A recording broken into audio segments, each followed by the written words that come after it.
Right now, while you're listening to this, billions of people around the world are connected through something invisible. A teacher in Spain can talk to a student in Vietnam.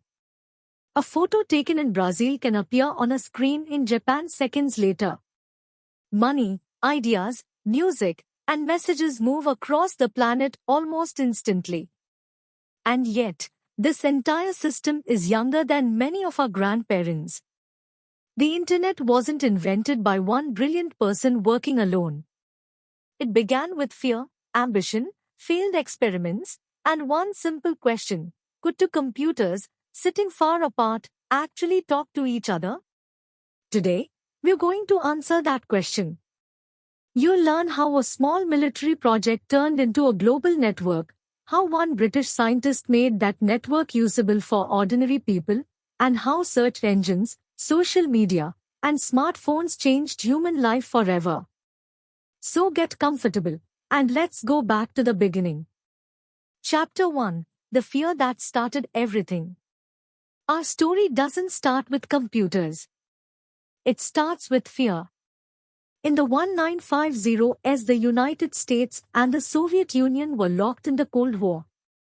There was no direct fighting, but there was constant competition for power, for weapons, and for technology. Then, in October 1957, the Soviet Union shocked the world. They launched Sputnik, the first artificial satellite ever sent into space. For Americans, this wasn't just an achievement to admire. It was terrifying. If the Soviets could reach space, what else could they build? Better missiles? Better weapons? The US government reacted quickly. In 1958, it created a new agency called ARPA, the Advanced Research Projects Agency. Its job was simple to describe but hard to achieve: make sure America would never be surprised by technology again. At this point, nobody was dreaming about websites or video calls. Scientists were dealing with a much more basic problem: computers in different locations couldn't communicate with each other. Remember, computers in the 1960s weren't small. Some filled entire rooms. They were incredibly expensive, so only universities, governments, and large companies could afford them. If a researcher in one city needed to use a computer in another city, there was no easy way to connect. So scientists began asking a radical question: what if computers could share a network? What if information could move between machines automatically? There was another problem, too.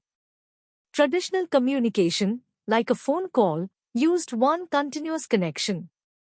If that connection broke, the whole message was lost. Researchers proposed something different: breaking information into small pieces, sending each piece separately, and putting them back together at the destination. This idea was called packet switching, and it became one of the most important concepts in computing history.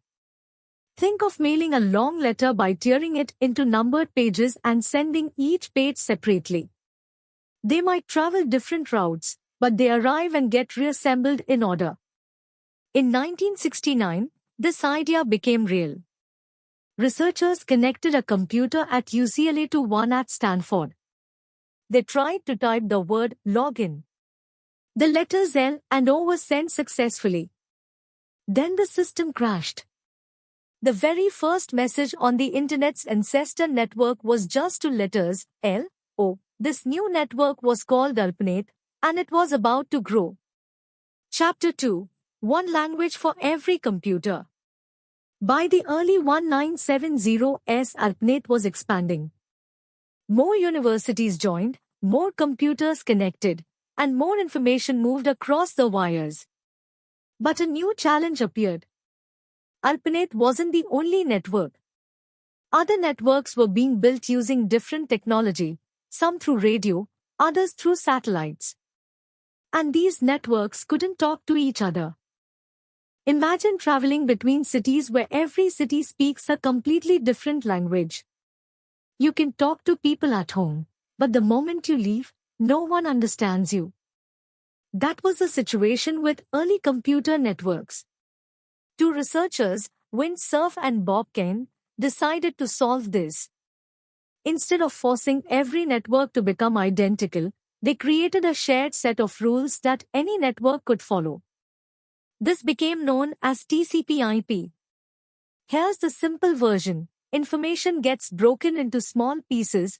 Each piece is labeled with its destination. The pieces travel independently, and they're reassembled once they arrive. This system allowed completely different networks to communicate, and that's the real meaning of the word Internet. Not one giant computer, but a network of networks, all speaking the same language. In 1983, ARPANET officially adopted TCP/IP. Many historians call this date the true birthday of the modern Internet. But there was still a problem. Using the Internet required remembering long strings of numbers. So scientists created the Domain Name System, or DNS, allowing people to type simple names instead of numbers. Typing a name felt natural. Typing numbers didn't. Even with these improvements, the Internet in the 1980s was still mainly for scientists, universities, and government institutions. It wasn't yet something an ordinary family would use at home. That was about to change, not in America, but in Europe. The web that changed everything. At a research laboratory called CERN, a British computer scientist named Tim Berners-Lee faced a frustrating problem. Thousands of researchers worked there, using different computers and different systems. Valuable information existed, but finding it felt almost impossible. In 1989, Berners-Lee proposed a solution. What if documents on different computers could be linked together? What if clicking a word could instantly take you to related information somewhere else? This idea became the World Wide Web. It's important to understand, the Internet and the web are not the same thing. The Internet is the road system, the infrastructure connecting computers. The web is one of the things that travels on those roads, built using three key technologies: HTML for structuring pages, HTTP for sending information, and URLs for locating resources online. In 1990, Berners-Lee built the first web browser and web server. In 1991, the web became available outside CERN. And in a decision that shaped the future of the entire Internet, CERN made this technology free for anyone to use in 1993. That single decision allowed the web to explode. New browsers appeared, like Mosaic, and later Netscape, making the Internet visual and easy to navigate for the first time. Ordinary people started hearing new words: website, homepage, and eventually, search engine.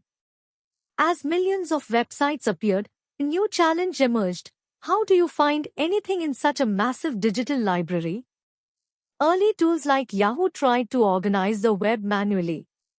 Then, to university students, Larry Page and Sergey Brin built something smarter, a system that ranked pages based on how other websites linked to them.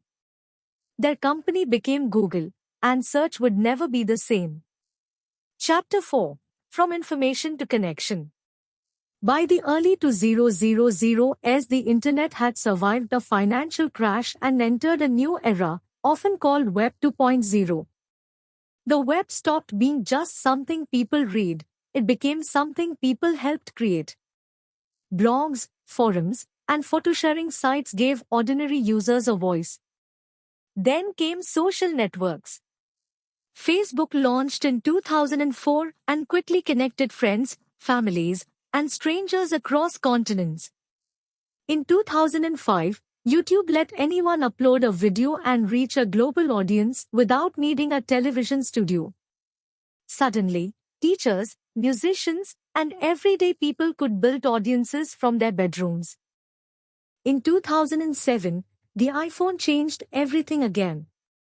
The Internet stopped being something you visited on a desktop and became something you carried in your pocket. Apps for messaging, shopping, navigation, and entertainment turned smartphones into essential tools of daily life. Along with these benefits came new challenges, misinformation, privacy concerns, and the constant competition for our attention. Every powerful invention creates new responsibilities, and the internet is no exception. Chapter 5: What comes next? Today, the internet connects not just computers and phones, but cars, watches, home appliances, and entire cities, a trend known as the Internet of Things. And now, artificial intelligence is adding another layer, helping generate text, images, and even software, changing how we search for information and how we create it. Think about the researchers who typed L and O back in 1969. They could never have imagined video calls between continents, online universities, or artificial intelligence answering questions instantly. And that's the lesson of this whole story. The biggest transformations often begin as small, uncertain experiments. The internet has given billions of people access to opportunity, education, and connection that previous generations could never have imagined. But technology itself doesn't decide how it's used, people do. Every time you learn something new, share an idea, or build a connection online, you're becoming part of this ongoing story. The internet isn't finished being written. In many ways, we're still living inside its most important chapter. Thank you for listening, and keep exploring the connected world, because the next breakthrough might begin with a question just as simple as the one that started it all. Can we connect?